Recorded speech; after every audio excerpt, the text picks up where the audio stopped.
Oi pessoal, estamos de volta em mais um episódio de Conversas com o Médico, com o Dr. Salomão. Tudo bem, doutor? Tudo você, tudo bem? Também.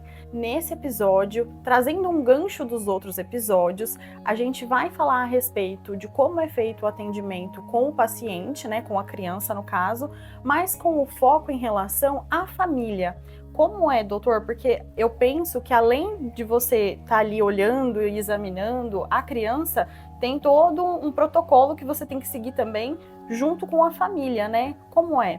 Paulo, olha, tem que levar em conta o seguinte, não existe uma criança isolada do ambiente familiar. Não existe uma dinâmica familiar sem a presença da criança. Então, você tem que ver isso aí como um sistema funcional em que cada parte, de uma certa forma, interfere com as demais. Sim. Por isso que eu sempre digo, né? Falar especificamente do autismo, por exemplo.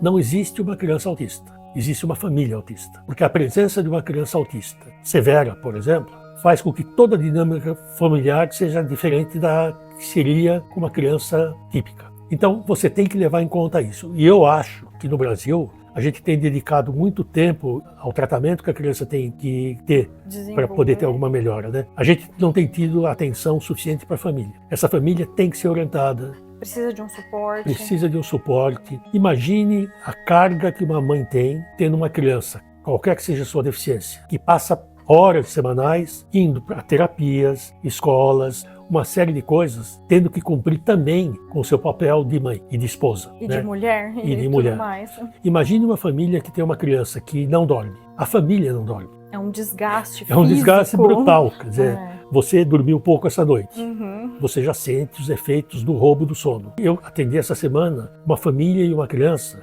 cujo maior problema, desde que nasceu, ela não dorme. Ela acorda 4, 5, 6 vezes por noite. E cada vez que ela acorda, ela quer mamar. Ela já está com 3 anos. Continua no peito porque é o único momento que ela fica um pouco mais calma. Então, veja a estrutura familiar, como é que está. Essa mãe não pode trabalhar, ela não tem tempo e saúde suficiente para ter os papéis que ela precisa, por conta de uma criança que não é um problema, um problemão, mas é um problema grande do ponto de vista da dinâmica familiar. Exige muito, né, daquela pessoa. Claro, exige muito. Você tem que dar uma atenção maior a essa família. Ela tem que ser orientada. Hoje, vários psicólogos fazem o que a gente chama de orientação parental, em que, além das horas destinadas ao tratamento da criança, você tem momentos semanais, se necessário, ou até mais de uma vez por semana, orientando a família. E a gente tem que levar em conta uma outra coisa, Paula, que existem comportamentos infantis que são decorrentes pela forma que a família a trata. O problema não é a criança, o problema é a família. Então não adianta você encaminhar essa criança para uma psicóloga. Esperando uma mudança da criança. Não vai mudar. Se a dinâmica familiar continua a mesma. A família continua reforçando comportamentos inadequados. Essa criança se torna o que eu chamo de o reizinho da família. O reizinho da família. Ele manda na família, né?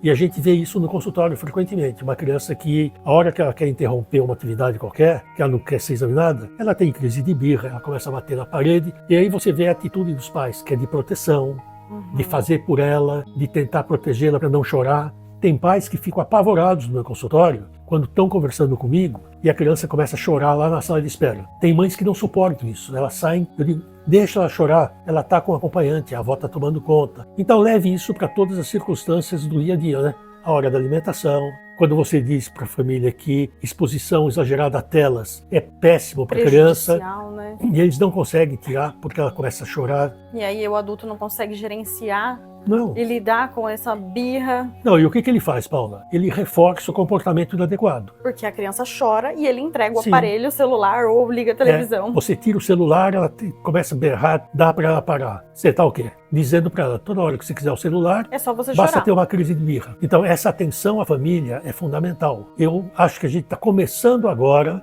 a perceber a importância disso. É uma coisa que interessante você me perguntar sobre isso, porque é uma coisa que habitualmente não se dá tanta atenção quanto ela merece. Você foca na criança e esquece de olhar Sim. tudo aquilo que estrutura ela, né? Você acha, doutor, que tem até uma ansiedade que é gerada? Você percebe no consultório os pais tentando passar o limite do filho para poder trazer já pré-diagnósticos para você, antes de você conseguir fazer a sua análise ali da observação da criança? Eles fazem coisa, por exemplo, um casal que eu atendi ontem. Mãe e pai têm visões totalmente diferentes da criança. Quando a criança tentava fazer alguma coisa e não conseguia, o pai imediatamente fazia por ela. Quando eu perguntava alguma coisa para essa criança que não consegue falar poucas palavras, ele interfere para ela falar. Quando ela estava brincando com determinados brinquedos, ele entrava na brincadeira sem ser convidado. Como é importante, pois é, né? E a todo momento eu dizia para ele assim, não interfere, espera. Deixa a criança desenvolver. Então, ele estava tentando provar a verdade dele. A criança não tem problema. A mãe estava muito mais tranquila esperando, porque ela é a pessoa que vê que essa menina tem dificuldades importantes. Por exemplo, uma mãe que até os 3 anos de idade está dando peito para acalmar a criança. E a mãe falou para mim, não, ele não mama porque está com fome. Ele mama porque ele quer tranquilidade. Toda vez que a criança começava a chorar e ela dava o peito, ele parava. Ele associou um conforto ali. Então, o que a mãe está dizendo? A hora que você estiver ansioso, tem um peitinho aqui te esperando para te oferecer. Tá. Esse cara vai mamar até os 12 anos, né? Acontece isso com a criança que não quer dormir sozinha, em que, eventualmente, pela ansiedade, você acaba piorando o quadro, né? Eu posso estar equivocada na minha fala, doutor, você me corrige se eu estiver errada, mas eu acho que talvez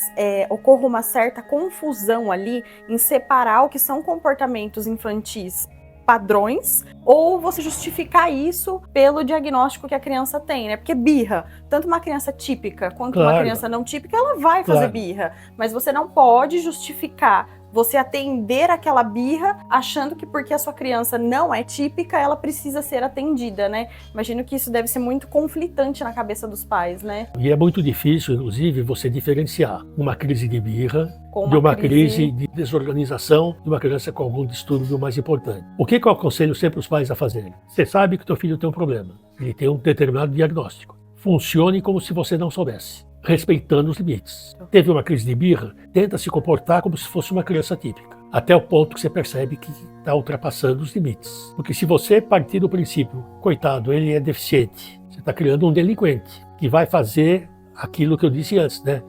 Ele manda na casa. E realmente, parece mentira, mas criança pequena passa a ser o cara que controla todo o ambiente familiar. Tudo muda voltado para a criança. Tudo. O sono, a alimentação, as programações. Sim, ele faz o que ele quer, a hora que ele quer. E é como se pai, mãe, avó, etc., estivessem a serviço dele. Na verdade, é um desserviço, né? Você está produzindo alguém que vai ter enormes dificuldades no futuro. Isso vale para a criança típica, normal, né? Sim, também, óbvio. Com certeza. Então, peque por excesso. Faz de conta que ele pode, põe de castigo. Quando você percebe que está além daquilo que ele pode te dar, você muda a conduta. E percebam, pessoal, que no episódio anterior, o doutor ele cita muito a questão de você ter o respeito pela criança, não é esse ponto, né? O respeito pela criança deve existir, ela deve ser ouvida. O que a gente está colocando aqui são situações que extrapolam esse limite. Sim. Não, inclusive, Paulo, eu acho que ter uma conduta adequada é a melhor forma de respeito que eu posso ter pela criança. Perfeito. Quer dizer, não tendo essa atitude, eu não estou respeitando a criança. Eu estou promovendo problemas futuros que vão comprometer muito a autonomia dessa criança. Tudo isso você tem que levar em conta. O que é a birra, do que é um distúrbio mais severo, do que é uma criança que tem um transtorno opositor, mas é para isso que servem os diagnósticos adequados. Faz parte da devolutiva você conversar com os pais a respeito disso, né? Eu vou te dar dicas de como você pode fazer isso. A criança não dorme sem a presença da mãe na cama dele. Você tem que começar a promover o que a gente chama de higiene do sono, antes de medicar, antes de fazer qualquer outra coisa. Então faz parte da conduta médica, na minha opinião, o tratamento adequado da família como um todo. Como um organismo, Sim, né? Porque é um organismo vivo, funcional, há uma interdependência de cada membro da família. E não vamos esquecer irmãos, né? Sim, tem mais esse ponto ainda, né? Crianças que talvez sejam típicas, lidando com crianças atípicas, E outra coisa, Paula, sendo uma criança de 5 anos... Que demanda de toda a atenção da família. 80% do tempo é dedicado por necessidade a essa criança. Você vai criar problemas sérios na relação dessas crianças com os pais. Não, você não vai levar a criança num parque que tem uma roda gigante, porque o deficiente não pode acompanhar. Quando, na verdade, são duas pessoas completamente diferentes. Com possibilidades completamente diferentes. Então, tem essas nuances na dinâmica que você tem que levantar e trabalhar com elas. Para dar um atendimento global a essa família, né? É sempre uma atenção enorme, né? Encaminhar, eventualmente, a família, terapia familiar. A terapia familiar. Né? Que é, em certos momentos, muito necessário. Certo. Pessoal, muito obrigada, doutor, por mais esse episódio. Não se esqueçam de deixar o seu like, seguir o doutor nas redes sociais e se inscrever no canal. Até a próxima!